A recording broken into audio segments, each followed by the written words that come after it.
العليم من الشيطان الرجيم من همزه ونفخه ونفسه بسم الله الرحمن الرحيم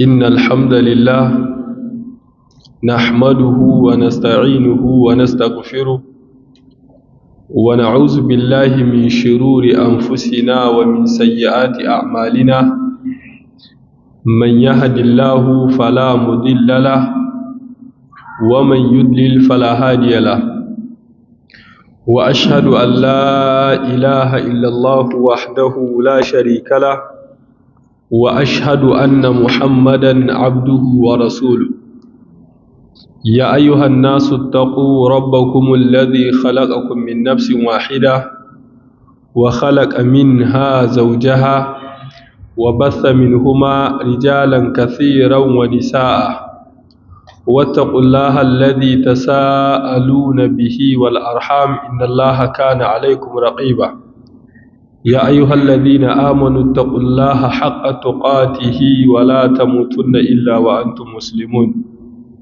يا أيها الذين آمنوا اتقوا الله وقولوا قولا سديدا يصلح لكم أعمالكم ويغفر لكم ذنوبكم ومن يطع الله ورسوله فقد فاز فوزا عظيما أما بعد فإن أصدق الحديث كتاب الله وخير الهدي هدي محمد صلى الله عليه وسلم وشر الأمور محدثاتها فإن كل محدثة بدعة وكل بدعة ضلالة وكل دلالة في النار bayan haka ‘yan uwa assalamu alaikum wa rahmatullahi wa barakatuh. Dukkan dangin yabo da godiya sun tabbata ga Allah subhanahu wa ta'ala wanda cikin rahamar shi da tausayin shi ya nuna muna wannan lokaci mai tarin albarka wanda insha Allah ta'ala yayi daidai da 10 ga watan Rajab ko hijira annan Muhammad sallallahu alaihi wa alihi wa sallam daga Makka zuwa Madina shekara 1447 wanda insha Allah ta'ala yayi daidai da 31 ga watan 12 miladiya shekara 2025 in ya inganta kinan muna 31 December 2025 wanda kai tsaye ana sauran mu daga cikin wannan masallaci na Darul Hadis wanda ke garin Tawa wanda muna godiya ga Allah subhanahu wata'ala matuƙa da yayi mini babban arziki na ziyartar wannan gari shine garin Tawa ko muna addu'a Allah subhanahu wata'ala ya ƙara sama wannan gari albarka muna addu'a Allah subhanahu wata'ala ya sabkar da rahamar shi da arzikin shi da duk wani alkhairai da yake sabkawa Allah subhanahu wata'ala ya sabkan mutanen adar da sauran al'ummar musulmi baki daya babu shakka Allah shine shaida yana daga cikin garuruwan da nake so suke bani shawa a garin Niger shine garin Tawa saboda alhamdulillah na ɗayi mu'amala gulgudu da wasu daga cikin mutanen Tawa wanda zaka same su mutane ne suna kwatanta gaskiya cikin al'amurkansu sannan mutane ne wanda suke da karamci to muna addu'a Allah subhanahu wata'ala ya ƙara tabbatar da irin wannan abubuwa na alkhairai wanda mun kawo ziyara ta ‘yan uwantaka na addini a cikin wannan gari mun zo mun sabka a nan Darul Hadis wurin babban malaminmu shine Malam Isa Abubakar kuma bayan shi mun ziyarci da yawa daga cikin manyan malumanmu wasu kuma sun ziyarce mu daga cikinsu akwai Sheikh Abdul Fattah wanda shi ma gashi yanzu muna tare da shi da su Malam Idris Yusuf da su Malam Ibrahim da sauran malumai da dama wanda alhamdulillah su yi mana tarbe na mutunci da karamci muna addu'a Allah subhanahu wata'ala ya saka musu da alkhairi wanda a hakikanin gaskiya in ka kalle ni sama wannan kujerar ka san ban dace in zauna ba ko ba haka nan ba wannan kun dace ina wane mutum saboda wuri ne wanda kowane lokaci karantar da al'umma ake ko ba haka nan ba kenan kaga ba maganan mutum ya zo ya ce wani abu ne, sai dai watakila ni da na zo in buɗe ƙwaƙwalwata in samu abubuwa da yawa. To amma da yake malumai sun yi umarni sun ce ya kamata in zo in gaisa da wasu daga cikin malumai da kuma wasu daga cikin 'yan uwa abokan karatu na cewa a ɗan tunatarwa dangance da wasu abubuwa wanda za su amfanar da mu baki ɗaya. Kenan ba mun zo garin ta bane da wani sabon karatu, mu hasali ba ma karatu ba muka zo, mun dai zo ne mu gaisa da mutanen mu Adarawa masu ƙari ko ai shi yasa a cikin wani bayani da nayi nake cewa yana daga cikin abinda mu musulmi na ƙwarai ba muna tsarkake kanmu ba, mu musulmai ahlus sunna yana daga cikin abinda muke faɗa da shi cikin kokowa muka ce shirka da ake yi ma Allah subhanahu wata'ala. Kuma duk musulmi mai kishin Allah, duk musulmi da ya san girman Allah bai yarda ya rinka goyon bayan irin wannan ɓannai. Sai na ba da misali na ce kokowan nan da an gyara, a cire shirka, a cire bayyanar da saɓon Allah da ake ga hili, sai na ce da watakila mu ma mun shiga kokowa, amma in ba ni iyawa akwai Adarawa, ko ba haka nan ba mala an ce ku ka dauki takobi haka ne. To gaskiya babu shakka mu irin wannan tsarika ne wanda duk musulmi na kwarai yana barranta daga irin wannan abubuwa, saboda wallahi yanzu kamar wani misali na bada shekaran jiya ne ko jiya ma dawa, yanzu a nan garin da za ka ɗaga baki ka zagi sarki ko ka zagi gwamna ko ka zagi shugaban ƙasa, da watakila kahin ka ida mutane da yawa daga cikin masallacin nan sun yi ta sun ce ban da mu kaka ja muna mugu abu, ko ba haka nan bane ba. To amma mutane sai a zagi Allah, sai a ci mutuncin Allah, kaga suna taɓi saboda mi sun yi tsoron a takshawnahum, su ne kuka yi tsoro akan Allah. Yau al'ummar ya kai da dama wurin da suke kallon an ci mutuncin Allah ko an ci mutuncin manzan Allah ba su iya bayyanawa, amma duk wanda aka taba uban shi sai inda ƙarhin shi ya ƙare, ko to anya addinin nan namu da gaskiya ne ko akwai gyara?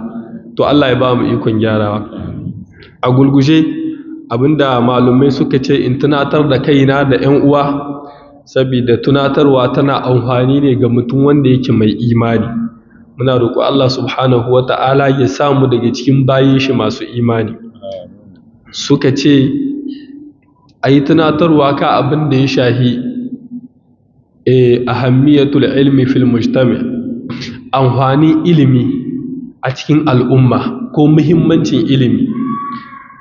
A ƙalƙashin haka sai na ce kina abin zai kalkasuwa kama haka. Na farko mu yi bayani menene ake ce ma ilimi, sannan bayan mu yi bayani me ake ce ma ilimi, sannan menene matsayin ilimi na addini a wurin mutum musulmi, sannan abu na gaba shine ilimi na duniya da kuma ilimi na lahira. Musulmi yana da buƙatuwa da su a wannan lokaci. Sannan kuma menene matsayin malumai a cikin al'umma, sannan wasu irin cututtuka suke samun al'umma ta dalilin jahilci, sannan wani irin gudunmuwa kuma ilimi yake kawowa a cikin al'umma gaba ɗaya. Muna fahimta? Bayan mu yi bayanin cutarwar shi sai mu yi kuma in lokaci ya isa shine ta yaya za a magance matsalolin yawan jahilci da yake yaduwa a cikin mutane. A gurguje yan uwa, saboda lokacin da aka bada ba mai yawa bane ba, malumai sun tattauna dangance me ake ce ma ilimi.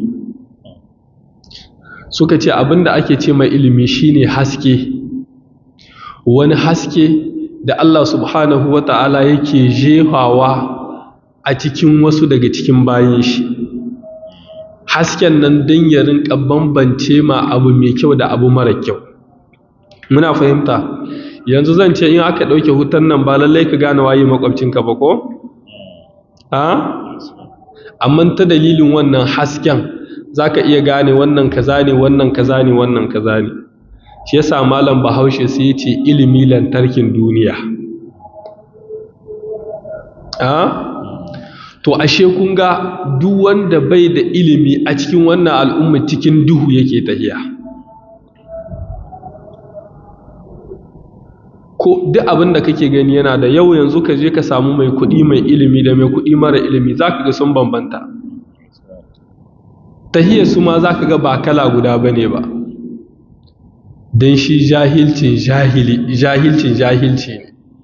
Shi yasa mai ta'alimi yake cewa shi mai ilimi ko da ya mutu rayayye ne, shi wa jahili sai ya ce ai ya mutu tun kahin ma mutuwar tashi wacce.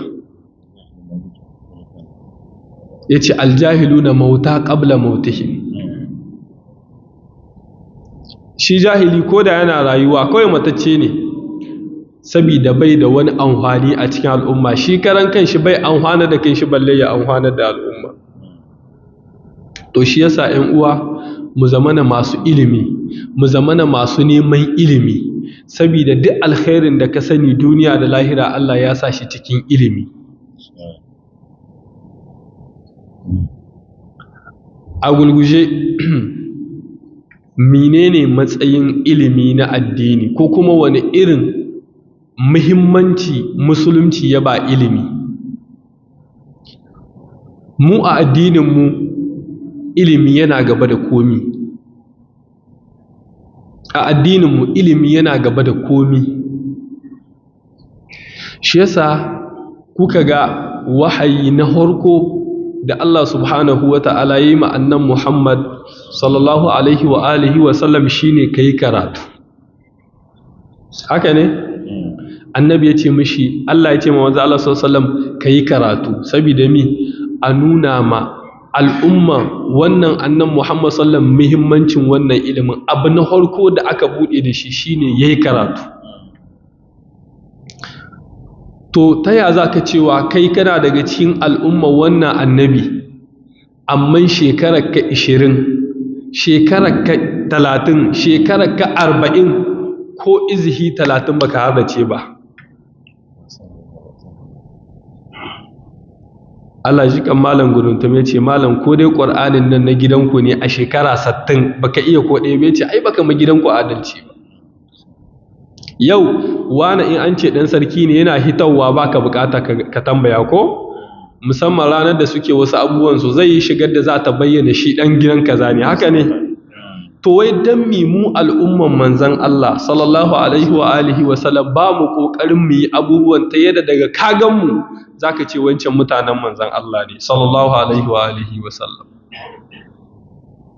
An kira wani wanda ba musulmi bai zo ya musulunta, ya ce musulumcin da ke cikin littattafanku ko wanda kuke yi, ko ba haka nan ba ne ba? Don musulumcin da ke da kai cikin littattafanmu daban, wanda muke yi daban. ‘Yan uwa a gulguje, malumai suna tattaunawa dangance da mahimmancin ilimi. Suka ce to ai ilimi yana gaban komi a cikin addini. Suka ce baka ga ƙarara Allah subhanahu wa ta'ala ce ma annan Muhammad sallam ya yi ba, fa'alam annahu la ilaha illallah. Kalla suka ce wai hatta tauhidi nan sai da Allah subhanahu wa ta'ala ya gabatar da ilimi kahe shi. Shi yasa ko can da Allah ya ce ma annan Muhammad sallam iqra, sai ya ce amman bismi rabbikal ladhi khalaq.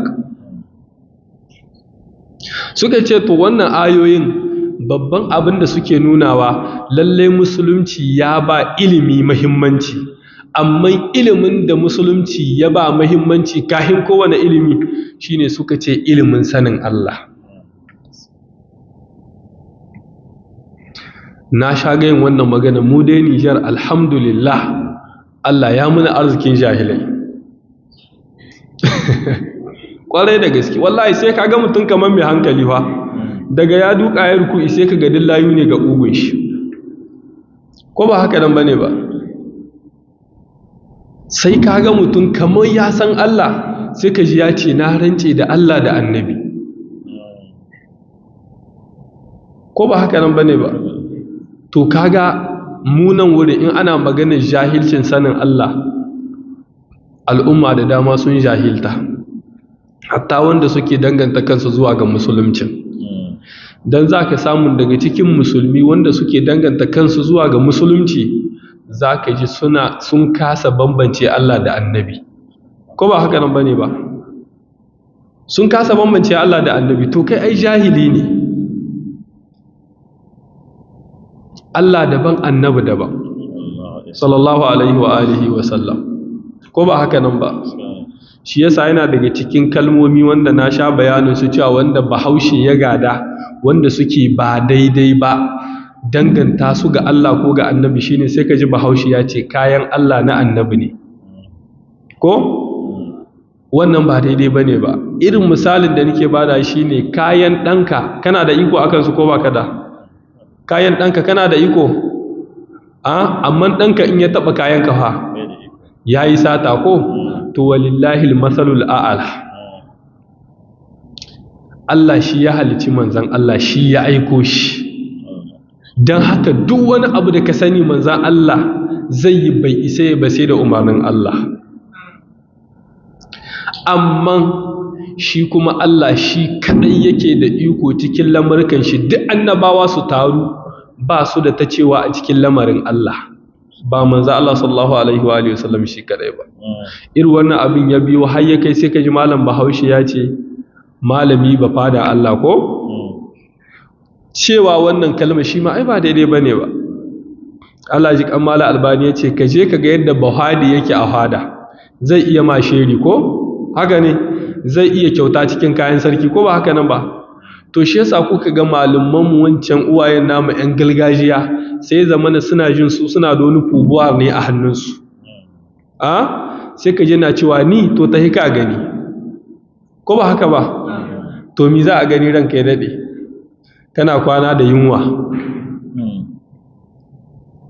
Kalla mutanen mu yadda su, akwai wanda Malam Wahida Abdulsalam Bale ya kawo labarin wani irin maluman nan wanda ake cewa su ne malumai, wanda ƴan tsubba ne. Ku yi haƙuri na hita daga cikin maudu'in da muke magana kan shi. Ya ce kun san me yake shi? Daga cikinsu akwai wanda ƙwai yake haɗawa suna kace da juna, ƙwai ya ja baya sai su game kuma su koma irin yadda raguna ke yi. Akwai wanda kuma ƙur'ani yake ɗarmewa da wani ƙyalle sai ya ce ma ƙur'anin ya juya dama sai ƙur'ani ya juya yadda ka ga fankan nan na juyawa, ko ya ce ma ƙur'ani ya juya hagu sai ka ga ƙur'ani na juyawa da gudu. Sai ya hito ya ce zai ƙalubalanta shi, sai aka ce ku yaran nan da karambani mutane ne wanda Allah ya yarda da su kaza duka an ɗauka cewa wasu mutanen Allah ne, ba a san manya-manyan iska ba ne ba. Ya hito ya ƙalubalance shi ya ce in ya isa ya zo ya maimaita abin da yake yi. Daman sunayen aljannu ne yake kira su zo su kawo gudunmuwa. To kun ga wannan ya kai jahilcin al'ummanmu ga ilimi, ba su san Allah ba kuma ba su san mutanen Allah ba. Ba san kun fahimta ba. Ba a san Allah ba kuma ba a san mutanen Allah ba. Yau wa'ancan daga an ce mutanen Allah su ake kallo, ko ba haka nan ba? Amma na kirkin daga cikinsu ma suna kallon kowa Allah ne kuma komi Allah ne. Hallau ‘yan uwa yana daga cikin ƙima da addinin musulunci ya ba ilimi shine zaka ga kaf alƙur'ani ƙarar inda Allah subhanahu wa ta'ala ya ce ma annan Muhammad sallam ka roƙi Allah wani abu ya ƙara ma shine ilimi. Allah ya ce ka ce Ubangiji na ka ƙara min ilimi wa qul rabbi zidni ilma.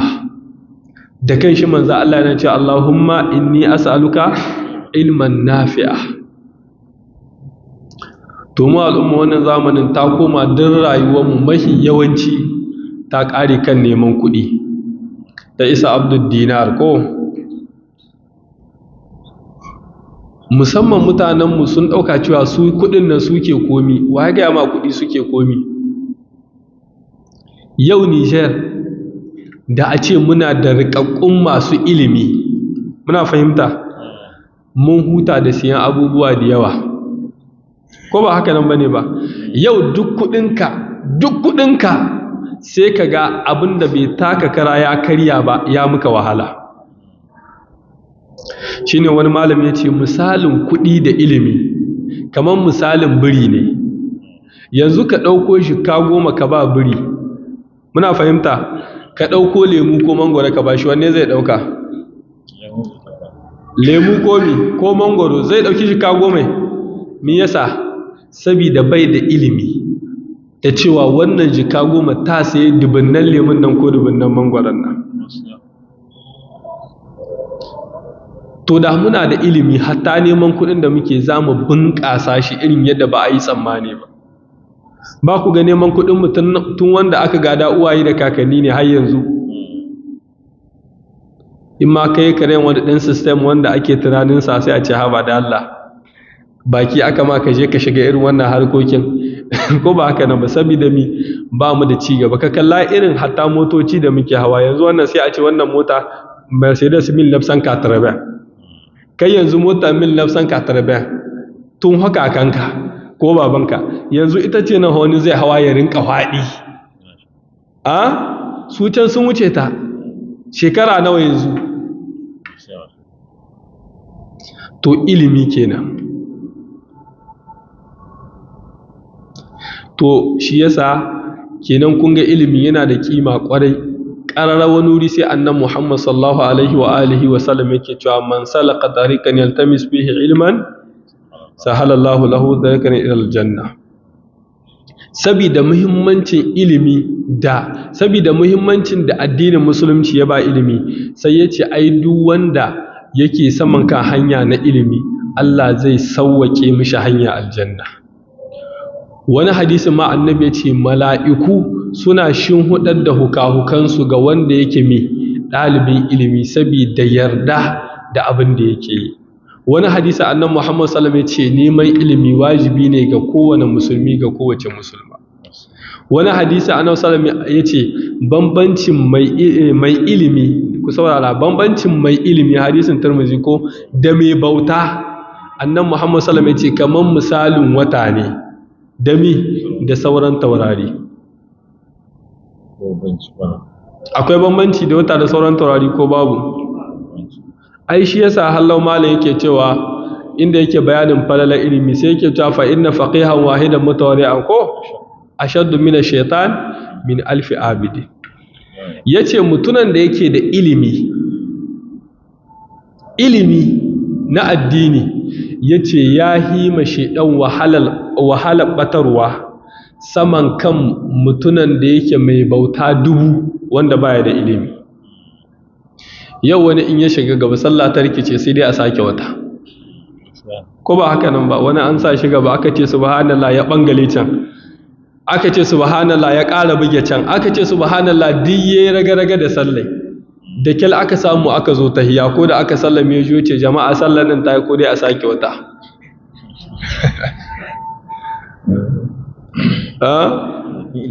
An ce liman kabli ta kama ka yace a cire mishi, dibe yake kayace. To yanzu wannan, amma yanzu in mai ilimi ya shiga sallah, zaka ga din rawar da shedan zai yi bai isa ya bata mai sallah ba. In ya bar abin da yake farilla a cikin sallah ko a cikin raka'a ya san me zai, ko in ya bar abin da yake sujada ne, abin da yake nafila ne, ko kuma abin da yake sunna ko mustahabbi, ya san wanne ya kamata ya sujada, ya san wanne bai kamata ya sujada ba, saboda yana da ilimi. To al'umman duk sun ja baya kan neman ilimi. Hallau malumai suka ce yana daga cikin mahimmancin da addinin musulunci ya ba ilimi, sai ya ba da labarin annabi Adam. Allah ya ce wannan ‘yan Adam baki ɗaya, hikon da Allah ya sa tsakaninsu shi ne na ilimi, ba na girma ba na nasaba ba na kaza ba na kaza ba na kaza ba. Duk abin da ka sani mu dai al'umman manzo Allah sallallahu alaihi wasallam, bambancin da Allah ya sa a tsakaninmu shine na ilimi. aka ce ina ce kalla Allah subhanahu wata'ala da ya halice annabi Adam mi yace duk mala'iku su zo su yi mai siyatan mala'iku suka ce zaka halitta kaza Allah ya ce shi ya sa abin da bu sani ba ko Allah ya halittu ya ce mala'iku ku ba labari suka ce bu mu sani ba sai abin da Allah ya sanar da mu Allah ya ce annabi Adam ga ya musu da ya ga musu sai Allah ya ce mi su haɗi su mai sujada sabida mi Allah ya ce mala'iku su yi sujada sabida ilimi shedan da da ya tashi mi yace ma Allah ana khairun minhu khalaqtani min narin wa khalaqtahu min tin ka halice ni da wuta ka halice shi da laka ka ce in mai sujada amma ai baban zaban mi yasa Allah yace shedan yayi ma annabi Adam sujada saboda ilimi misalin da zaka ganewa ka shigo ma'aikata sai ka ga director in ma'aikatai bai wuce shekara 30 ba ko 35 sai ka samu mai gadin ma'aikata yana da shekara 75 ko 65 da shekaru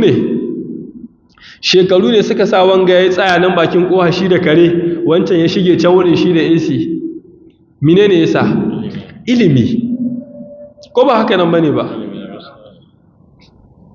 ilimi ne ya kawo wannan bambancin to kai yanzu kaga haka har sai wani ya gaya ma cewa wannan abin mai muhimmanci ne ka je kaga takarda ce kake nema a masu yi sai kaga warin danka ko warin jikanka kai ta bibiyar shi kana son ya dan sa hannu ne kawai zai sama la haula wala quwwata illa billah to sama kanka in banza ne me yasa ilimi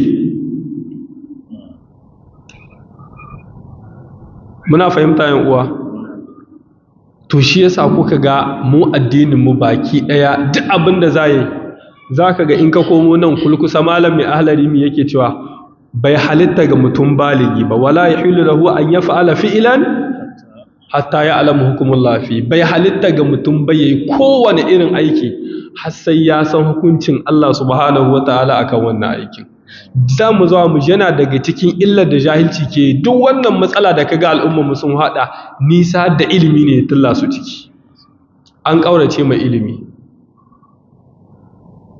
to kudi ba dai bambancin da Allah ya sa a tsakanin mu shine bambanci na shine bambanci na ilimi shi yasa kuka ga sahabbai to ba su yi wasa da wannan ba sahabbai sun mai da hankali kan neman ilimi wai sai ka ji wani ya ce to malamu abin ya mu yawa yanzu shekara ta 30 shekara ta 40 ina ni ina tsayin iya harda ka iya sabko ka tai kasuwa baka iya tsaka koya karata alqur'ani ba sahabbai akwai wanda sai da ya shekara 60 ya shigo musuluncin amma bai mutu ba sai da ya hada ci alqur'ani to kai wani uzuri kake da shegantaka kawai kaji ya ce wallahi malam haba to ka san shinkafa tsayi ta neman shinkafa ba shi kenan ba duk wanda kan magana wallahi malam har shinkafa Allah ya koka ka nema duniya wallahi hadisi karar manzo Allah sallallahu alaihi wa alihi wasallam yace matukar bawa ya saki jiki ya bauta ma Allah duk damuwar shi Allah zai yaye mishi ƙohin matsalar da sai Allah ya tushe to muna da shakka ne kowa yana kallon yanzu wayan shi da dubara shi zai rike shi yasa ba mu da lokaci na koyon ilimin addini kalla yadda sahabbai suka ba ilimin nan gaba daga cikin su kalla irin su Umar an ce zai tahiya yau gaban manzo Allah sallallahu alaihi wa alihi wasallam karatu gobe makwabcin shi ya zo ya zamna shi ya tahi nema abin da za a ci wai ba su yarda ba su rasa ilimin baki daya wayan sai ka samu mutum shekara 40 bai san farla alwala ba kuma bai damu ba yanzu wannan in an ce ka nemo iska guda 50 in ka sa sunan shi kadai bai isa ba to ai shi bai ma san me yazo yi duniya ba makaranta yara ne kanana mun zo sai aka koya musu adab na dukhulul manzil kaman ladubba na shiga gida da kuma ladubba na shiga ɗakuna wurin mamma ko baba yanzu yarinya karama an ce in kika zo wurin mamma ki sallama ki ce assalamu alaikum mamma in shigo in wurin baba ne ki sallama ki ce assalamu alaikum baba in shigo wannan sai cikin addini kuma tsari ne mai kyau, musulunci ya karantar da mu shi. Yanzu ɗanka zai iya shiga ɗakinka kana sauya kaya, ko ba haka nan bane ba, kai inna lillahi saboda kore na mutane, ka tsaya kawai ka koya mishi tarbiyya. Kawai yariya ta zo makaranta an koya mata, ko da ta je ta ce assalamu alaikum mamma in shigo, uwar ta ce kuma wani sabon iskanci ne.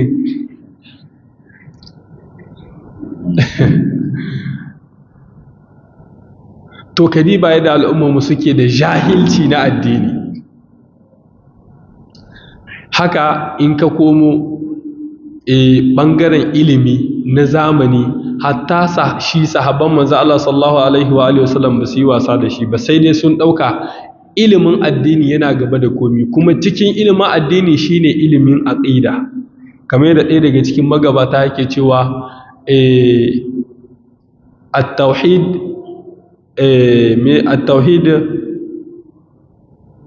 akwai wani magana da Imam Shafi'i ne ko wane ne yake magana, wanda yake cewa ilimin tauhidi ko ilimin aqida yana gaban ilimin Qur'ani da hadisi. Duk wani ilimi da ka sani sai ka fara samun wannan aqida, to ita ce gaba kafin kowane ilimi. Dan yanzu zaka samu musulmi yana karatu alqur'ani, amma daga yaga wani ya daga shago kusa da shi ya fara bibiyar bokaye da malaman tsubu, ai kaga wannan bai sa Allah ba. Sai ka samu mahadacin Qur'ani yana tsubu, kaga wannan aife, to shi wannan Qur'anin ba masallazina humilat tawrata bane ba. To yan uwa, addinin mu ya ba ilimi muhimmancin da ya wuce komi da ka sani. Shi yasa yake cewa kayan in shiga gaba na gaba in bada misalin wannan ilimin yadda magabata suka bashi muhimmanci, ta yadda kuma in ka tsaya ka yi shi babu yadda za a yi duniya ka talauta ko kuma ka wahalta. Irin waƙoƙin nan na yare ko aka ce shi ilimi tamkar uwa da uba ne. Mai ilimi shi bai zama da maraici. In ka yi ilimi ka tsaya ka gane, ba yadda za a yi duniya ka talauta. Abin da ke sawa mutum shi talauta a duniya farkon shi ƙin makaranta. Shi yasa kuka ga sahabbai ba su damu su mutu su bar ɗiyansu da dukiya ba, sun damu dai su mutu su bar ɗiyansu da tarbiyya da kuma ingantaccen ilimi na sanin Allah. Hadda ma annabawa magabata ko Allah ya ce am kuntum shahada ko idh hadara yaqub al-maut, kalla annabi ne da mutuwa ta zo duk ya tara ɗiyan shi, da kai ne yanzu sai ka ce to akwai hilaye wuri kaza an fara kai ƙasa ko akwai shaguna wuri kaza na tada, wane ina bin shi miliyan kaza, wane kaza, amma shi duka da mutuwa ta zo mai babban abin da ya ba gaba shine tarbiyyar ɗiyan shi. Yace ya ku ɗiyana, ma za ta abuduna min ba'di, mi za ku bauta ma bayan na mutu. Uwaye da dama ba su taɓa tsayawa su yi tunanin cewa wai yanzu in sun mutu wani hali ɗiyansu za su shiga, musamman da addini. To wani uban saboda sakarci tun da rayuwar shi yake ɗaukar ɗan ya kai ma wasu kiristoci ko kuma wasu mutanen banza, ko ba haka nan bane ba. To kai wannan ya ma kama hanyar da ɗan shi zai zama mutumin kirki har ya taimaki addini. In kai magana sai a ce ku wallahi malam ba ku fahimta ba, munafiki me ban fahimta ba. Wannan abin da kai wallahi shine gaskiya ha, da kaki da kaso ba yadda za a yi. Kai musulmi ne, addininka ya karantar da kai tarbiyya, kana ce ma wancan kahuri kuma ka ce shi zai ma ɗanka tarbiyya. In kuma baka yarda da kahurcin shi ba, kai ne kahuri. To yanzu za ka ba kahuri ya yi ma ɗanka tarbiyya? Wace irin tarbiyya zai mishi? To musulmi da yawa sun wayi gari sun shiga cikin wannan halaka ba don komi ba, saboda duniya ta sihirce su da sihirinta, duk ta maida su makahi, ba abin da suke kallo sai ita. Yau in ka zo makarantunmu na addini da dama sai a hankali. Yaran daga ya ɗauko littafi yana muraja sai a ce ashe ɗauko ka yanka irin bidiyon, ko ba haka nan bane ba. Yau yaro sai ya je makaranta, daga ya zo shi kenan ya aje littattafan, amma lakwale na zuwa sai a ce ɗauko kan yanka, ba ka kwanta sai kare shi ta leson. Wani yaron ma a biya mai firibe kuma sai an ɗauko repetitor gida, ko to kai yanzu dan Allah tsakaninka da Allah a tambaye ka da wancan ilimin da wannan wanne ka hiba mutunci, wanne zaka cewa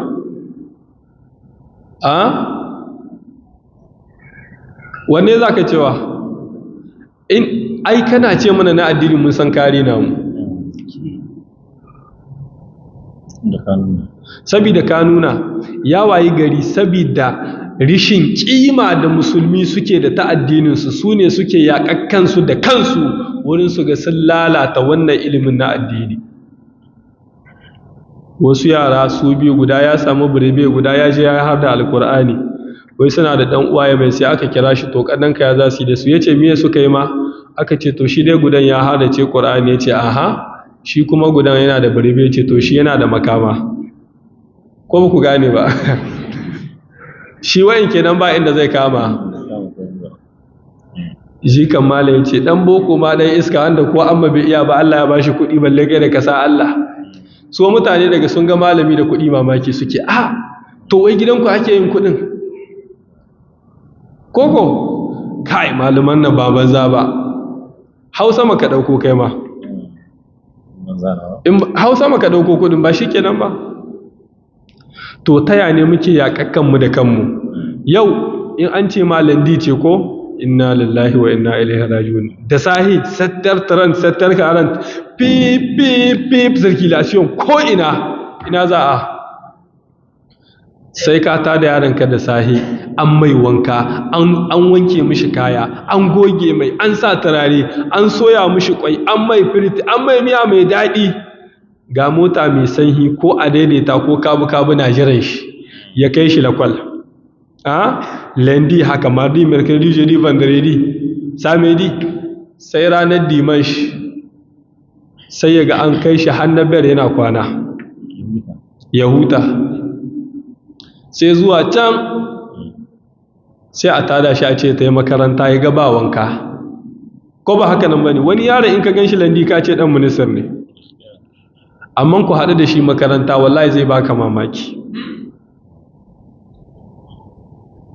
Ko to shi yaro mi kake nuna mishi, ya ga sai an ɗauke can an kai shi, nan kuma shi ke tahiya. Wani lokaci ma za ka ga wasu yaran suna zuwa makaranta uwayensu suna kwana ba su sani ba, sai ce nan weekend ne shi bai san a yi darajar shi, munafiki ka mutu. Ba dai ba ka so darajar man ba ai yanzu ta same ka, kuma wannan dan wallahi sai ya saka kuka. Na yi wata magana, mutane da ya ba su jin daɗi, amma wallahi za su gane gaskiya abin da na gaya musu. Wallahi duk wanda ya lakwal ita kaɗai bai yi karatun addini ba sai ya zama ɗan iska, insha Allah. In dai lakwal kaɗai kai ko, in ana neman ɗan iska wallahi ka je ka ce ga ka. To mi kai ranka ya daɗe? Imamul Barbahari ya ce ka sani in ka hi kowa ilimi a duniya, in dai ba ka da ilimin sanin Allah, to in ana neman jahilai cikakku wanda suke su ne jakkuna a cikin al'umma musu, ka je ka gabatar da kanka. To yaya? Sai ka ji ana cewa doktor ne, profesa ne, ko ba haka nan ba ne ba, amma ya aje wani malami gida yana mai bokanci. ‘Yan lakwal lemu, mun yi karatun lakwal har jami'a, kaftun harkonta har ƙarshenta ba inda za a ce ma ka bauta ma Allah shi kaɗai, sai dai in kayi nisa a rinka ce ma to die n'exist fa. Ko ba haka nan ba ne ba, in ma baka yarda ba za a sa ma shakka dangance da Allah, to wai Allah na akwai shi, to ya ne shi, ba a ganin shi, ba a taɓa shi, ba haka za a yi ta ma ba inna har a ji a ɓatar da kai. Ko ba haka nan bane? To musulmi sun taimaka wurin wannan, saboda mi yaro tun yana karami yake gane abu mai muhimmanci, tun yana karami yake ganewa. Ka tambayi kanka tsakaninka da Allah, yadda ɗanka ke tahiya lakwal haka yake tahiya makaranta. Ka tambayi kanka tsakaninka da Allah, yadda kake son ɗanka yi lakwal haka kake son yi makaranta. Tun yara suna ƙanana ku cewa ke son ya zama malam, saboda suna da lahiyayyen tunani, kowa ce ma zai malam yake son ya zama, amma bakin da ya je CZ mai dan fara wayo ya gano ina kuka ba duniya gaba, to shi ma sai ce ha to makarantar ma ya gano ashe an yi ta, an nuna mai ba abin da ake zama ci. Ko ba haka nan bane ba? in ma yace zai mace kai wuce ta yi gona wuce ta yi shago in ba a nemo tuwon ba ka zo ka ci ko ba haka ake cewa ba wallahi in kuka bar ɗiyanku suka yi karatu na addini suka yi karatu na zamani duk wani matsayi duk wani mataki da kake tunani a duniya sai ɗanka ya taka shi insha Allah. Kissa Imam Abu Hanifa da Imam Shafi'i, Imam Abu Hanifa da Abu Yusuf ko ai kuna tune yana yaro karami yana zuwa makaranta wurin Abu Hanifa daukar karatu sai baban shi yace shi ke kama mai dawainiyar gida dan haka ya bar zuwa makaranta ya zo ya ci gaba da kula da dawainiyar gida. Sai malam Abu Hanifa ya ga ya bar ganin almajirin shi lahiya yace to malam kaji abinda babana yace yace to dan haka ka gaya mun kullun in ka tahi neman kuɗin misali nawa kake samawa yace ina samo kamar jikabi misali sai yace to ka zo kai karatu in an tashi zan baka jikabin ka kai gida.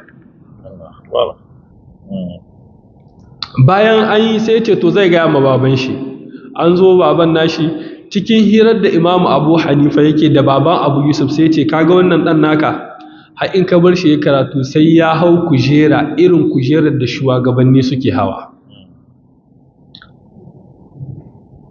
To yanzu Imam Abu Hanifa ya bar duniya, Imam Abu Yusuf shi aka ɗauko ya hau kujerar Imam Abu Hanifa. Ya ce wata rana an zo taro ga kujerar sarki ga kujerar malam. An miƙo ma sarki abu ya taɓa ya ce a ba malam. Sai kuka kuma ya dariya. Ya ce maganar da aka gaya baban shi yana mamaki to shi ɗan talaka. Jikan talaka ta ya za a yi ɗan shi ya hau kujerar da irin shugabanni da sarakuna ke hawa. Yau duk wani post da ka sani in dai babban post ne wanda ya amsa ka je ka ga ɗan ƙauye ne saman shi. Ko ba haka nan ba ne ba shi waɗan birni ƙarya ta bar shi ya za a yi karatu. Ko ba haka nan ba ne ba duka je ka ga manya za ka ga daga ƙauye ya zo wani ƙauyen shi har yanzu babu wuta to ya yi lakwal'in. Haka ne uwa ko ba haka ba to kenan mu kama ma diyanmu dan Allah su yi karatu na addini su yi karatun zamani. Wani doktor ne kiri-kiri ya daga baki ce wallahi uwayensu sun cuce su yace ba su koya mana karatu ba sun mana komi dan mu yi lakwale ce amma kaga gashi ya mutu ko mu babanmu ko makaranta bai samu ba haka yace babban mutum ne fa amma yana jin takeici dan mi ubansu ya zalunce su da bai sa su suka koyi addini ba. Yau ba ga sunan ba cike da gari sai ya yi retar kaga ana gadama kiran sallah da shi ko ba haka nan bane ba aha ba mal ka ida rayuwarka can wai yanzu da tsiya da arziki shi sai ya zama na Allah ko ba haka nan bane ba kiran sallah bai iya ba sai zawwa masallaci da wuri. Shi musulunci ba abota Allah sai da ilimi. To za ka ga wanda Allah ya so da alheri daga cikinsu su ne suke gane sun yi kuskure sai ka ga mutum ya dawo koyon karatu. To kai yanzu tun da ka riga ka gano ka yi kuskure ka haɗa a cikin retar a rayuwarka kuma kana tunanin ya za ka haɗuwa da Allah kuma kana tunanin wannan magabacin naka bai sabke haƙƙin da Allah ya ɗora kan shi ba don mi kai za ka sakaci da ɗiyanka. Don mi kai za ka wasa da karatunsu na addini don mi kana kallo wancan yana nadama kuma kai ma ka gano to yanzu don mi kai za ka wasa da wannan damar da Allah ya baka. Akwai wani hadisi da Annabi sallallahu alaihi wasallam yake bayanin musamman magidanci wanda shi ya tsaya ma ya kula amma bai kula da na matan shi da na ɗiye shi ba. Annan Muhammad sallallahu alaihi wasallam ya ce ranar lahira sai a ce to shi mutunan kirki ne ta hi aljanna su kuma matan shi da ɗiyan shi basu ba Allah ba su ta yi wuta sai su a musu siffar giwa shi sai a mai siffar zakara sai a sa wata igiya tsakaninsu sai a ce guda ya ja guda da giwa da zakarawa zai jan wani yau sai an ce ma kai dan wuta ne duk sallar ka kaga bai saboda mi baka kula da amanar da Allah ya damka a hannunka ba.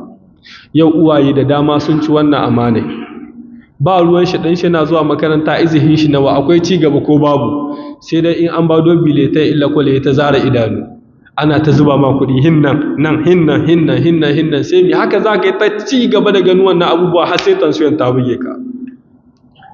An wayi gari ‘yan faranko arabi in ma uwaye ba su son su sa ɗiyansu saboda mi wai ana kallon iya faranko zai zan mutanen kirki ƙarshe wa shi kenan kawai. Kuma ni ina ganin ba lakwal inda mutum ya tsaya yi ta bilhaƙi bai taɓewa kamar faranko arab. Kun san me yasa? In baka ci nan ba to sai ka komo makaranta ba shi kenan ba. To shi ma yanzu kaga an kaura duka yanzu kallon da kake daga ɗan kayan faranko bai zama wani abu a Nijar. Haka ake kallo ko? To shi yasa yana daga cikin gyaran da muke son shugabanninmu su yi, su kawo gyara cikin wannan lamarkan. Yau in ka kowa ilimi in dai da larabci ne ƙarshen ka sai dai su baka lakari ko ba haka nan bane ba. To akwai wanda shi kuma ilimin shi in an tara al'ummar Nijar baki ɗaya zai iya karantar da su. Kai ko da ɗanka bai yi lakwal ba karatun addini kaɗai ya yi me asara ciki. Ka san abin da ke jiran ka ranar lahira. To yan uwa a gurguje kenan. Sannan mu ƙetara gaba na gaba shine wani irin gudunmuwa ne ilimi ke badawa a cikin al'umma. Daga cikin gudunmuwar da ilimi yake kawowa a cikin al'umma shine yana gyara al'umma. Ilimi yana gyara al'umma. Kamar yaya? Can da za ka samu sai wancan ya rinka bugun gaba mu 'yan ƙabila kaza ne ko? Ko mu 'yan kaza ne ko mu fami kaza ne ko mu kaza ne ko mu kaza ne. Amma in ya sami ilimi sai ya gane ashe su dukkansu mutane ne, dukkaninsu asalinsu daga kaza ne, ashe kaza ne, ashe kaza ne, ashe kaza ne. In ma ya ci gaba da yin ilimi na addini sai kaga ya gano cewa ashe ba ma wanda ya yi wani wurin Allah sai wanda ya yi ka tsoron Allah. Duk wanda kaga yana kallon mutum ba wani abu ba ko to jahili ne. To kun ga daga cikin gudunmuwa da ilimi ke badawa shine yana sa kowa ya san kowa. Kai ka san wanga wane ne, kai ka san wanga wane ne, kai ka san wanga wane ne. To in ba da ilimi ba, kamar misali yanzu in an ce ana neman masu baka mai bane bai yana zuwa? Yana zuwa. Wani ya ce wai ya ji kasashen Laraba ya ga ana ta layi. To shi bai tsaya karanta ba saboda bai iya karatu ba. Bai tsaya karanta ba ya ce ni bai yake sarkace ake bada. Ce wai sai da ya shiga ya ga ashe ba da jini ne ake.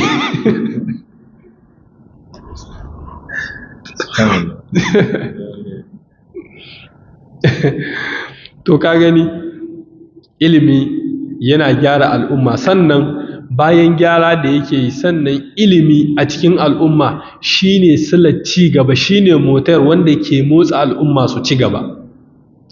Yau ko da ba ku da kuɗi in dai kuna da ilimi dole za a neman ku. Haka ne ko ba haka nan bane ba? Yau da kake ji an ce ƙasa kaza ita ce kaza ita ce kaza ita ce kaza, ban mancewa na ji Malam Albani ya bada wani labarin wani wanda ba musulmi ba ina ji ko da ya zo har wurin kabarin manzon Allah sallallahu alaihi wa alihi wasallam ya ce kai, ya ce musulmi ga su yankin da aka ce wanda ba musulmi ba bai shiga, yau gani na zo wurin da ya fi kowane wuri kima a wurin musulmai. Kun san me ya ce? Gashi ya zo wannan wurin ko? Ya ce yanzu da a ce musulmi suna da kamata guda ɗaya tak da ni ban zo wannan wurin ba. Ya zo ne zai yi wani gyara a rauda'in. Kadiba ya ce da musulmi suna da guda irin shi da ba su nemo shi ba. Saboda shi ba musulmi ba ne ba. Shi ne mala ya ce sarki Fahad sai maganan nan ta kai mai ya ce to da haka a ɗauki duk matakin da ya kamata a ɗauka ta yadda al'ummar shi za su samun ilimi. Yau da abu kaɗan sai kaga sai an nemo su daga waje sun zo sun yi mana ko?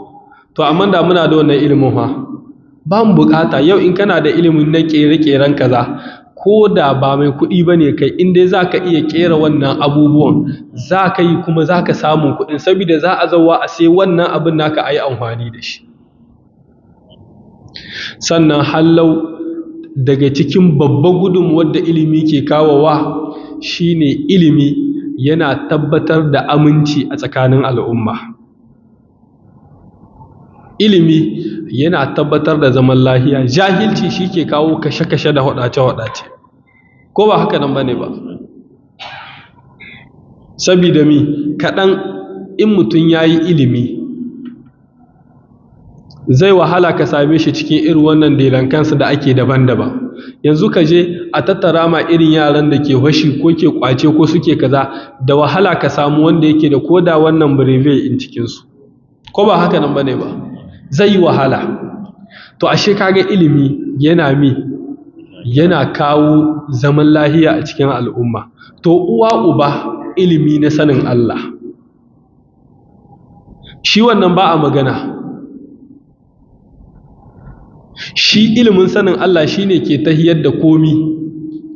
Malam yana bayanin system informatic da ke da kai a duniya yanzu, yace wallahi in dai ana son a kawo gyara kan system wannan na informatic, saboda ɓarnar da ake cikin mai yawa ce, yace to in ana so a kawo gyara sai an sa ilimin aqida ciki. Yau akwai wanda in ka bashi lambarka wallahi zai iya masuntar. Kun gane me nake ni? Sai ya binciko duk wani abu da kake yi da portable a duniya. Kwarai da gaske. Da ilimi ne. Na ga wanda in kana da kwanta zai iya buge kwanta in kai shiga ya banna. To shi sai ya ce mini saboda imani shi bai taba ɗan ƙananan kwanta haka. Sai manya.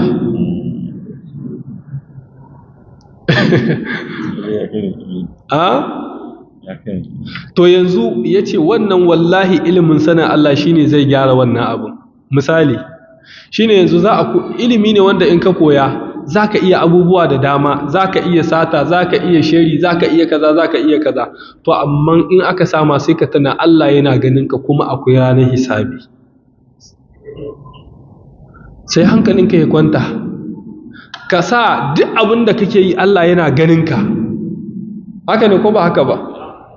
To kaga shi ke daidaita. Me ke sa kaga ɗan kasuwa shi ma saboda bai san kasuwancin ba, ya san kuɗin wannan ba su da kyau sun fara silbewa, sai ce tunda baka gani bari ya haɗa ma da su. Ai bai san Allah yana ganin shi bane ba. Ko ya baka canji ba daidai ba, ai bai san Allah yana ganin shi ba. Dan inda ya san Allah yana ganin shi ai bai yarda ya haka. To ashe kun ga duka wannan bayanan da muke, wai ilimin da yake kowane ilimi muhimmanci, ilimin da yake kowane ilimi ba da gudunmuwa shine ilimin sanin Allah. Muna gaya muku ba ana fama da ta'addanci ba, ba ana fama da kashe-kashe ba da kwace-kwace. Wallahi a sa karantar da addinin musulunci ku ga yadda al'umma za ta sauyawa. Ku je ku bincika gidan kaso na Amerika, suka ce tunda malamai suka fara shiga aka fara samun sauki, ganga suka fara tuba. 'Yan wiwi, wannan yaran da suke zinace-zinace, wannan shaye-shaye da ake, gwamnati tana iya abin da take yi, amma gwamnati ba ta isa ta yi maganinsu ba. Ba ina ganin haka ba wai wurin kasawa gwamnati, saboda mi sai dai shi ɗan adam ba abin da ke tahiyar da lamurkan shi ke sa ya dawo daidai ko ya sadu da shi sai sanin girman Allah. Wani cewa za a yi ba kashe ni bane ba, za a yi a ta yi a kashe ni sai mi, ko ba haka nan bane ba? Ku diba yadda kullum gwamnati take kokari in ta je inda yaran nan suke zaman banza ko suke kaza a tura iko a kame su, ko dan lokaci kaɗan aka ma wanda za a matara a sake su, gobe mi suke yi? Komawa suke yi. To amma yanzu da malumai sun shiga cikin lamarin fa, a tunatar da su Allah, a tuna ma kana iya ɗauke da wiwi a bakinka ka haɗi ka mutu ka je ka tar da Allah, a tuna ma kana tsakar zinahu mala'ikan mutuwa zai iya amsa ranka, a tuna ma kana kaza a sama girman Allah, sai ka ga zuciya ta fara kariya. Yau ka kalla ya manzo Allah ya tar da mutane sallallahu alaihi wa alihi wa sallam, ko ba haka nan bane? Akwai 'yan giya, akwai 'yan daba, akwai 'yan fashi, duk cikin sahabban nan. Shi yasa Allah ya ce wazkuru ni'matallahi alaikum, ko idh kuntum a'da'an fa'alafa baina qulubikum fa asbahatum bi ni'matihi ikhwana, ko to eske ƙiyayyar da sahabbai suke canda mu yanzu muna da irinta ba ta kai ba, to an gyara waccan balle wannan musayin kun fahimta ba. To ashe kun ga ilimi na addini zai taimaka mana zaman lahiya ya wanzu a cikin al'umma. Ilimi na addini zai mana maganin lalacewar tarbiyya da ake ta magana, saboda yaro ya san annabi ya ce aljannar da tana wurin wa, tana wurin iyayen shi. Haka ne ko ba haka nan bane ba? Alakwal za a ce ma in ka bi uwayenka kana da aljanna, sai dai a ce in ka kai 18 to kai yanzu kana da liberté total, ko ba haka nan bane ba? Shi yasa dan boko cikakke daga kaji ya ce fami a wurin shi, to matar shi diyan shi karen shi wa ku je ku gani wallahi wasu karnuka abinda suke ci uwayen masu karnukan ba su ce shi.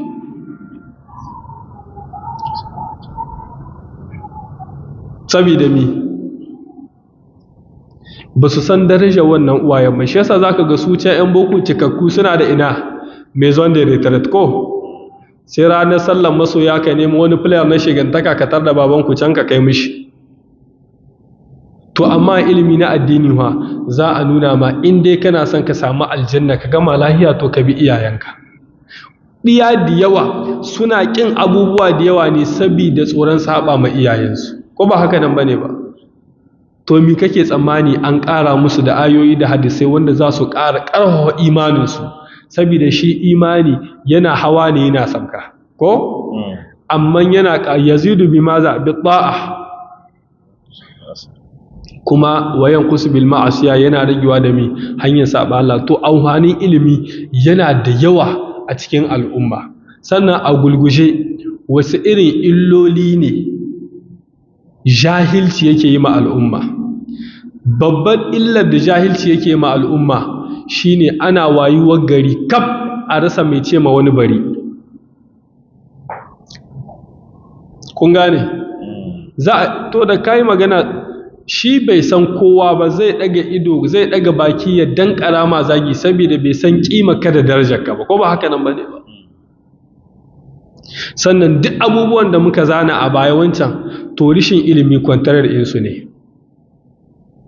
Sannan babba illa babba wadda ta hi kowace wadda jahilci ke jawowa shine tana sa hushin Allah ya sabkan ma al'umma. Mun gane? Saboda jahilci shi ke sa shirka ta yaɗu a cikin al'umma. Jahilci shi ke sa bid'a ta yaɗu a cikin al'umma. Jahilci shi ke sa saɓon Allah ya yawaita a cikin al'umma. Yau ha al'umman ya kai suna kallon shan taba sigari ba komi bane ba. Wani ɗan iskan ce ma za a wai makaruhi ne, wa ya karhanta shi? Ana faɗa shanki banza bane. Shanki banza bane ki banza? Kaji. Yau al'ummanmu ya kai suna kallon sai da taba ba komi ba ne, ko ba haka nan ba ne ba? To din me kawo wannan jahilci ya kai suna kallon haɗa Allah ba komi ba ne ba da wani, ya kai suna kallon yi ma manzo Allah kishiya ba komi ba ne ba. Me yasa wannan shine jahilci. Ilimi shi ke canza al'umma daga yanayin da suke ciki. Yau a zo gida a fara koya ma yara faransai ka gani ɗan lokaci kaɗan gidan duk za a waye gari sun zama na ƙananan turawa, ko ba haka nan bane ba? In kuma suka kwaso aƙidar turawa to sun yi fararen illa su baƙaƙen. Ka san baƙin bature ya yi farin illa mala baƙi la haula wala quwwata illa billah. Iya dai kawai. To Allah shirye da mu. To kun ga wannan ita ce babban illa, suna da yawa ne saboda lokaci ne sai nike ta rugawa. Sannan yana daga cikin illar da jahilci zai yi ma al'umma in ya yaɗu a cikinsu a duniyance shine wannan al'umma za ta koma baya. Duk cikin al'ummar da suka yi kowane ci gaba su ne masu ilimi, wanda suka yi kowa ci baya su ne wanda suke da jahilci. Mu da yanzu alhamdulillah an fara samun canji, da can Nijar sai turanci, ko ba haka nan ba ne? Allura ma an kasa yi sai dai turanci, ko ba haka ba? Shi yasa Traore ya tara mutanen shi ce ku saurara, akwai abubuwan da a hita waje a yi oda su kaskanci ne. Yanzu a ce kirdan wannan sai an kawo muku da kasashen waje, duk ga itace cike da gari kuma ga masu haskare. Cotoplex wannan abin kwalkwala kunne sai an yi oda daga waje, kai kushuwan gada ake sa mai da sai an kawo mana daga waje, a sha na wannan sai an kawo muku daga waje. Ha ba da Allah kuma ta yi yawa. A kushiya makera na yi mal. Kaga wannan su ne al'umma ke amfanuwa da iliminsu, ko ba haka nan bane ba? Sai kaga wani sai turanci isansu in ya kare mai motan ya jima ba a zuba bai sanya za a yi gyara ba, sai ta no dole kai mutu cikin no. To yan uwa, sannan yana daga cikin illar da jahilci zai yi ma al'umma shine zai sa al'umma za ta ci gaba a haka ne. Kun gane? Wai in ba ɗauki matakin gyara ba, za a yi ta ci gaba a yi ta aihuwar jahilai ne haka. Uwar ɗuf uban ɗin to ɗan ha ɗiɗin kenan ko shi ya gado duka biyu. To a gulguje saura minti nawa cikin minti 40? An yi hawa guda? Subhanallah, ni ban buɗa ba wai abinda na ɗan rike ne cikin abinda. To a gulguje ya za a yi? C'est quoi la solution ko? Ina mahita? Mahita ta farko shine a ba ilimi kima da masu ilimi. A bar kallon siyasa ko a bar kallon nasaba, a diba cancanta. Kamar yadda mai ta'alimi ya ce, da ƙoƙari ba da kaka ba ake alfahari ko ake bugun gaba. Bari cewa a'a ni ne jikan wane, a'a mu gani wanan tattare da kai, mu ga kai jikan shi ne. Muna fahimta? Ka bar bugun gaba, a'a ni ne ɗan gidan malam wani, a'a mu ga malam wanan. To in ya zamana al'umma sun kai ilimi ba komi bane a wurin su, bai da za a samu gyara. Kenan hanyar gyara na farko a girmama ilimi, sannan a girmama masu karantar da ilimi. A girmama masu karantar da ilimi duka ilmoman guda biyu. Wallahi in aka gyara wannan hanya za ku yi mamaki yadda al'umma za ta gyaruwa. Yau hatta wannan makarantun na islamiyya da kake ta ganin, to malam $100 ko $50 ko jika guda ta rike mutum. Wani ma uban daga sai watanni bai bada ba, daga an ba yaron takarda wai su malaman nan ba su da imani, ba su da. Kai daga an kai le kaza ba a biya ka ba tsoki kake ta yi ba, har grab kake kace ba ka, to su shikenan dan dai malam ka ku yi grab da Allah. Kadi ba haka al'umma suke, sai yayi watanni yana tushen salar amma ya kasa biya. Dala nawa ne kudin makaranta? Dala nawa ne? Sannan daga cikin hanyoyin da za a sa a samu saukin wannan lamurkan shine makarantu na addini da makarantu na zamani da makarantun da ake koya sana'o'i daban-daban su yawaita a cikin al'umma. Muna fahimta? Suna da karamci yanzu, su yawaita a cikin al'umma. Sannan kuma yana daga cikin hanya wadda za ta kawo sauƙin lamurkan shine mi ya zamana duk wanda ya karatun nan, alal aƙalla an yi kirayen wani kwandishiyon yadda zai iya riƙe kanshi, ko da bai samu aiki a wasu ma'aikatu ba. Bun san kun fahimta ba.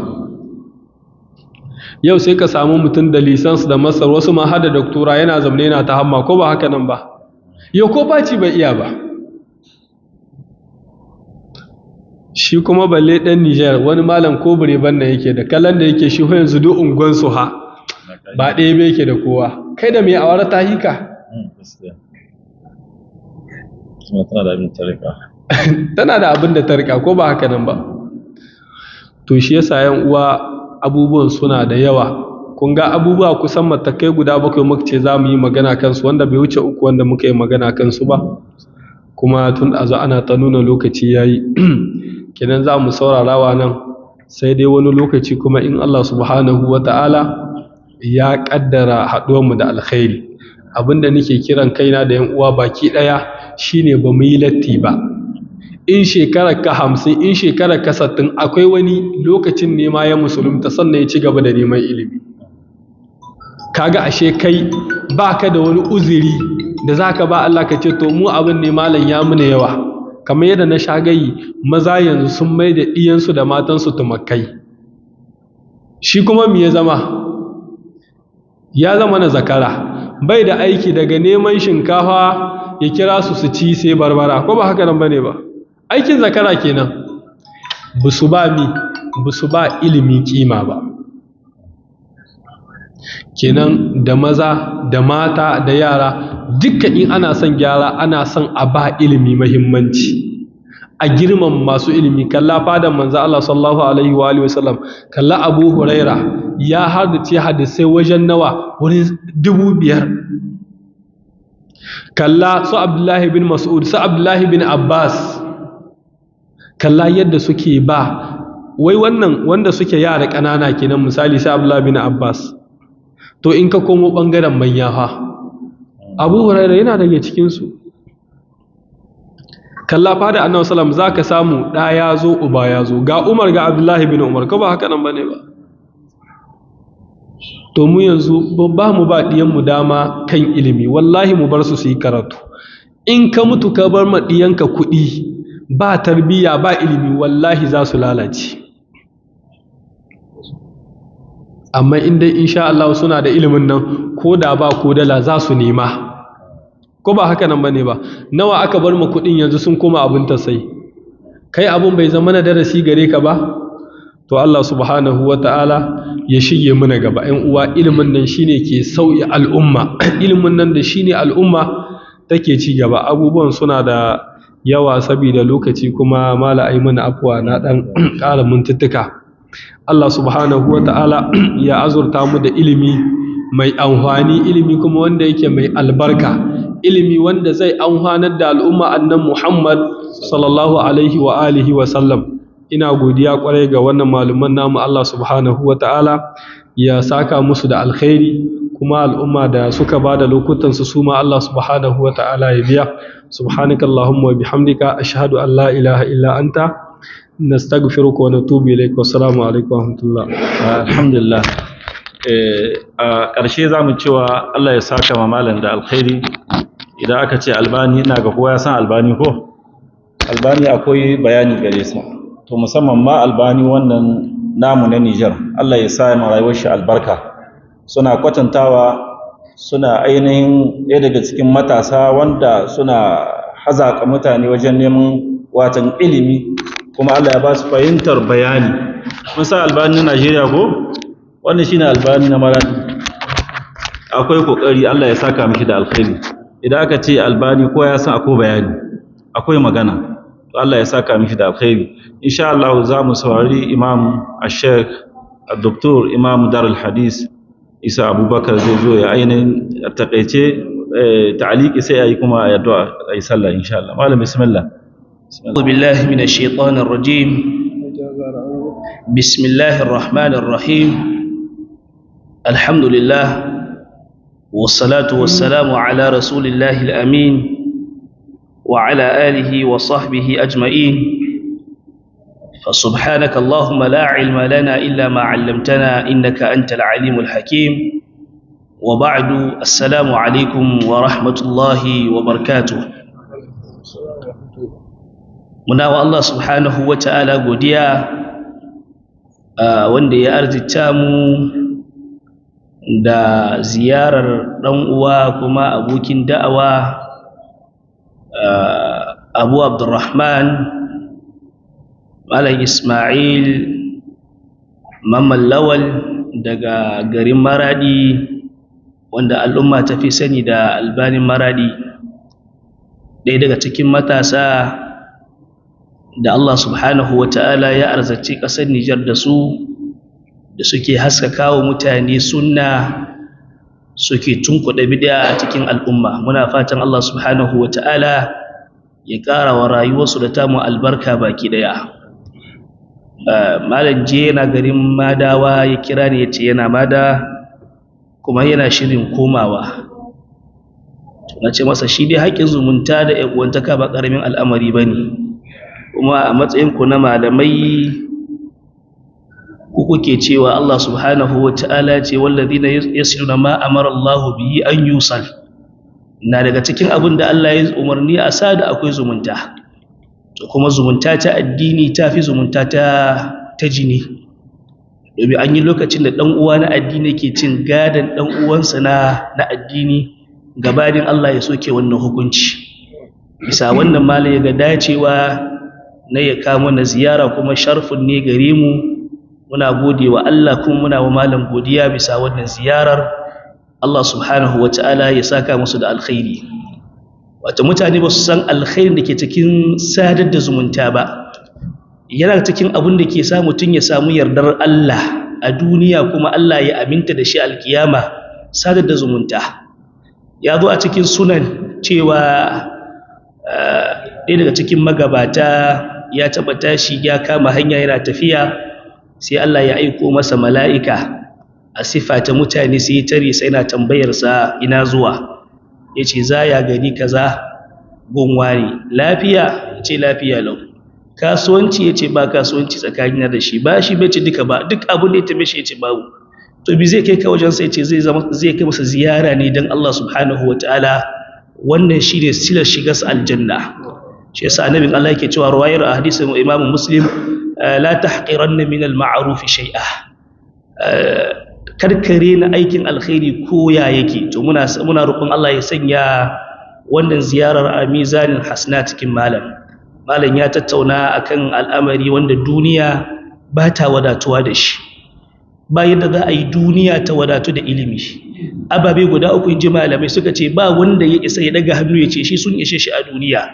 Duk haukan mai hauka, duk tinkahun mai tinkahu, duk kurin mai kuri, ya yi kaɗan ya ce shi ukun nan sun wadatu da shi, ya wadatu da su. Kun ga kuɗi, duk duniya ba wanda ɗan da mace ta haifa da zai ce shi wallahi kuɗin da ya tara sun ishe shi, ce daga yanzu mun yi ritaya wallahi babu shi. Kana ƙara samun su kana ƙara son su ne. Haba ba ai da yanzu kusan nafi kowa son su ma. Kana ƙara samun su kana ƙara son su. Haka ilimi, kamar da al-Imam Shafi ke cewa ilimi kashi 4 ne. Idan mutum ya fara zuwa makaranta sai ga duk duniya kowa jahili shi ne malami. Idan ya ƙara zurfa makaranta sai ga akwai abin da ya kamata ya sani ba. In ya ƙara sai ce ka abubuwan alkhairi da dama sun kunce masa. In ya shiga ɓangare sai gano cewa shi bai karatu, jahili ne, akwai malamai a gabansa. To haka ilimi mutum baya wadatuwa da shi. Abu na uku shi ne lafiya. Duk abin ka baka taɓa jin wanda ya ce za na ganin doktor a rage min lafiyar nan ta yi min yawa ba. Ko kun taɓa ji? To wa'annan ababe guda uku ba a wadatuwa da su. To kuma dukkanin wa'ancan abubuwan guda biyun shi ilimi shi ne jagoransu. Daga lokacin da babu ilimi, to mutum yana rasa gane, bai san ma waye shi ba, da ya san waye Allah ba. Ai rashin ilimi ya kawo mutane ba su san su waye ba.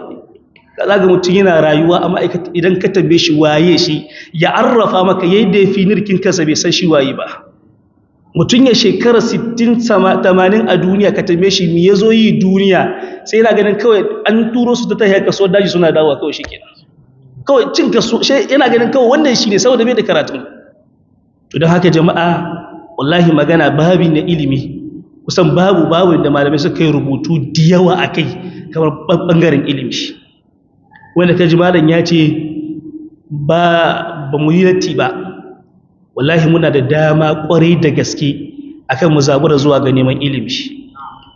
Zaka dibi sahabban annabi Muhammad sallallahu alaihi wa alihi wa sahbihi wa sallam, iri da suka zame dantsi suka nemi wannan karatun. Misalin dauki Abu Hurairah, Allah ya kara masa yarda. Duka zaman Abu Hurairah a gaban shugaban halitta bai wuce shekara 4 ba. Duka bai wuce shekara 4 ba, amma ya tara hadisi da duk sahabban annabi ba wanda ya tara su. Sama da hadisi 5,000. wanda ya haddace ya ji daga kunnen annabi mushafahatan annabi ya faɗa ya ji kuma ya riƙaye sama da hadisi 5,000. al-Imam al-Bukhari ya haddace sama da hadisi miliyan 1. Imam bin kaje ka musnad an ce musnad an kai ƙarshe ka bude musnad da kowane sahabi ba sai da ya buɗa masa littafin duk iya hadisan da ya ji daga manzon Allah shine musnad. To amma mu yanzu bi muka yi mutum ya bada lokacinsa minti 15 minti 20 ya je ya koyi kayyin saboda Allah tsakaninmu da Allah. Ai abin kunya ne wa musulmi ya je gaban Allah ce ba kai karanta alkur'ani ba tsakaninka da Allah rayuwa ka samu ta amfani ba a ce ka je gaban Allah kana cikin al'ummar manzon Allah baka rike hadisi guda 10 na annabi ba amma duk lisahin duniya ka san su duk wata kasuwa ta duniya ka ba inda baka rike kai mutum ya ce kamar mu ai wajen yawon dodan takalmi suka kace ka gane baka da hankali. Malam ya yi bayani akan mu kama ma yaran mu su tashi zuwa karatu kai ka kai wasa kuma iyaka ka su yi wasa. Wallahi muna sakaci akan karatun iyanmu kuma so tare idan kuna dibin rayuwar magabata hayatus salaf zaka ga cewa iyan sun samu shauki na karatu ne ta hanyar a uwayensu duk da cewa uwayen ba malamai bane amma ba su zauna ba sa karatu sun nemi abin da ya kamata duk musulmi ya kamata ya sani. To akwai abubuwan da a musulunci fa wajibi ne dole tilas ka san su ba fa shawara bace. Akwai abin da dole tilas wajibi ka san su ba fa shawara bace. To eske duk musulmin da yake zawwa sallah ya san wannan abun kuma fa ban ba da lokacin mu san wannan abun ba saboda me matsalar gadi muke kawai karatun ma in kai ba zai kawo kai malam ne kana wazi a cikin al'umma shi kuma yin wa'azi a cikin al'umma duk duniya ba aikin da ya fi sa dan da akwai aikin da fi wa'azi a cikin al'umma da Allah bai wa annabawan Allah duk duniya ba kamar annabawan Allah sai Allah ya sanya su masu wa'azi ashe Allah ya sanya ka mai wa'azi wata daraja ce da kimantawa daga Allah akan ka ya zabe ka ne da alkhairi mai girma saboda dukkanin annabawa Allah da Allah ya tun daga annabin farko annabi Nuhu har zuwa shugaban halitta dukkanin su malaman wa'azi ne. To Allah ya sanya wa rayuwarmu albarka haka wallahi jama'a mu tashi zuwa karatu kuma shawara ta ƙarshe ga mu ɗaliban ilimi ko karatu bai sai da kayan aiki wallahi karatu bai sai da kayan aiki kuma ba karatu bane ku sauraron malamai a social media shi kade karatu a'a malam ku yi hakuri ku bude littafai gaban malamai min gilafin ila gilafin shine karatu min gilafin ila gilafin ku yi hakuri tun daga bangon littafi na dama har na hagu shine ake cewa karatu.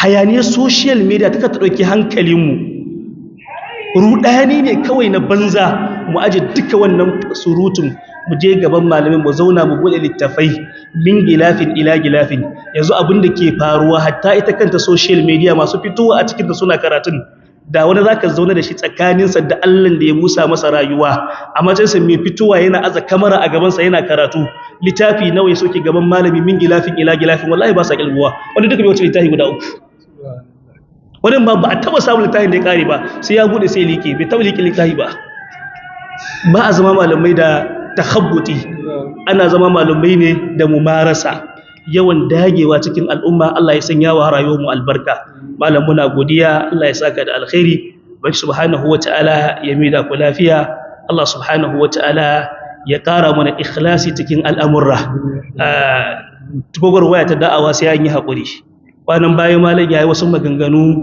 wanda ya jayo har zuwa malam gidan kwaso wanda yana da na faɗa cewa shi ma ce ta duk malami cewa ba za a taɓa yin da'awa ba a wanye lafiya inda fa dan Allah za ka yi da'awa to dole sai an yi maganganu a kanka dole sai an zage ka dole sai an ci maka mutunci ka duba cewa mai gidan farko a da'awa annabi Muhammad ba abin da ba faɗa masa ba dakacin da aka faɗa wa manzon Allah waye uwarka a duniyar nan dole sai an faɗa maka wallahi in baka shirya haƙuri ba dole ka janye a cikin wannan fage dan ba naka bane tana buƙatar haƙuri Allah ya ƙara mana haƙuri kana kuma da ikhlasi abinda ke sanya a ci nasara shine yi dan Allah kawai iya abinda za ku tanye mu da shi addu'a Allah ya sanya muna yi dan shi abinda ya kamata ku tanyi malamai da suke da'awa da ɗaliban ilimi shine ku dinga tanya su addu'a Allah ya arzuta su da ikhlasi a cikin aikin da suke yi domin da'awa ba ikhlasi kamar mutum ne da babbar riga ba in ciki kun fahimta da'awa ba ikhlasi kamar mutum ne da babban riga ba in ciki ba ta da amfani domin mutum ya fito tsirara ka so ta da guntuwan da babu abin nan ba su da wani amfani ba su rihe komi ba. Allah ya sanya wa rayuwarmu albarka ya ƙara mana imani da danƙon zumunta wannan kuma an fara kenan insha Allah mun kamma haska muku malaman Nijar matasa wanda muna sa ran wata rana in Allah yarda za mu tattara matasan malamai a cikin Darul Hadis in Allah yarda wanda babban guri kuma da kowa ya sani shine ilmantarwa da karantarwa. Ubai subhanahu wata'ala ya ƙara wa rayuwarmu albarka. Muna tare da shugaba na matasa Malam Abdul Karim wanda kusan wannan zaman ma da sai ce kusan da umarninsa aka zauna. Muna fatan Allah ya ƙara wa malam albarka da rayuwa. Allah ya tsare mana mutuncinsa. Ba za mu manta ba da wanda ya gina wannan masallacin Alhaji Aliyu Ishaq, Allah ya ji kansa ya gafarta masa. Ubai subhanahu wata'ala ya kai haske a kabarinsa.